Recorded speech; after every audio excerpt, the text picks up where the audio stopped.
Amerika hökuməti aldınqı həftə Uyğur məcburi əmgəkinin aldını eliş qanununu rəsmi icra qilishga başlagandan keyin Xitoy bununğa turlik usullarda narazılıq bildirgandan başqa ta'sirga uchirgan şirket korxonalarni qonuniy yordam bilan ta'minlaydiganligini da'vo qildi. Xitoy Xalqaro sodini ilgari surish komitetining bayonotchisi Amerika hukumatining məcburi əmgək haqidagi ayblashlarni o'ydirib chiqib, Sharq Turkistonning iqtisodiy taraqqiyoti va Xitoy shirkatlariga zarba berganligi, bozor prinsipiga buzg'unchilik qilganligi haqida jar solgan. Mazkur qonunga asosan shirkat korxonalar aniq dalil isbot keltirmagan taqdirda Sharq Turkistondan chiqqan barliq mahsulotlar majburiy emgak mahsuloti deb qaraladi va import qilinishi cheklanadi.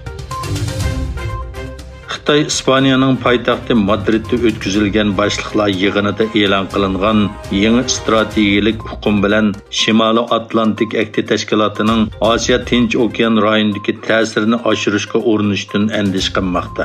Xitoy Tashqi ishlar ministrligining bayonotchisi Jolijan muxbirlarni kutib olish yig'inida Amerika Davlat bexatarlik majlisi Janki Sullivanning Shimoliy Atlantik Akti tashkilotining strategik hukmi Xitoydan kelib chiqqan ko'p taraflamalik tahdidni bevosita va ochiq fikr bilan oshkorlaydi degan so'zga baho berdi.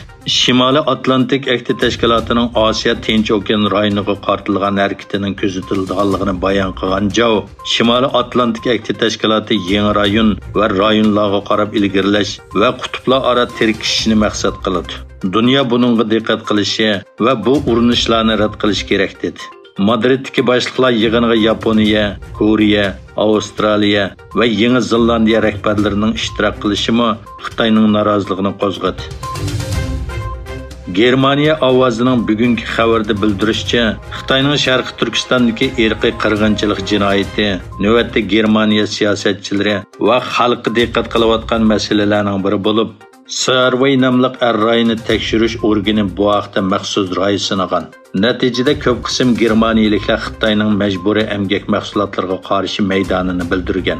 5000 dan ortiq Germaniyalik qatnashtirilgan mazkur ra'y sinash natijasida ko'rsatilishicha, 71% iste'molchi mahsulotlarning ma'lum ishlab chiqarish jarayoniga majburiy emgak aralashganligi ilgari surilgan taqdirda bu turli mahsulotlarning import qilinishini cheklashga moyil ekanligini bildirgan. Xitoy davlat raisi Xi Jinping Hong Kongning Angliyadan qaytarib berilganligining 25 yilligi munosabati bilan 5 yil oradan keyin Hong Kongni ziyorat qilganda bir davlat ikki xil tuzum siyosatini qayta ta'kidladi. Faqat mudofaa va tashqi siyosat qatorliq ishlarda Beijingga biqinadigan rayonning boshqarish andisi bir davlat ikki sistema deb ataladi.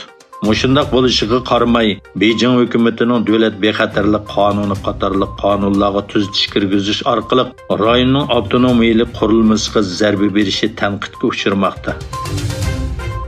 Amerika prezidenti Joe Biden Ispaniyaning Madridda o'tkazilgan Shimoliy Atlantik Akti tashkiloti boshliqlar yig'ini oxirlashganda muxbirlarni kutib olish yig'ini o'tkazdi.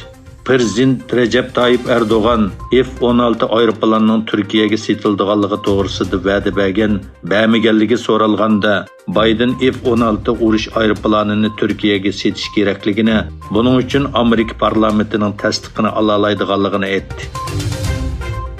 Qozog'iston Birlashgan Davlatlar Tashkiloti tinchlik saqlash o'migi doirasida O'rta Afrika Jumhuriyati, Kongo, Mali va Livanga 430 askar evatdi.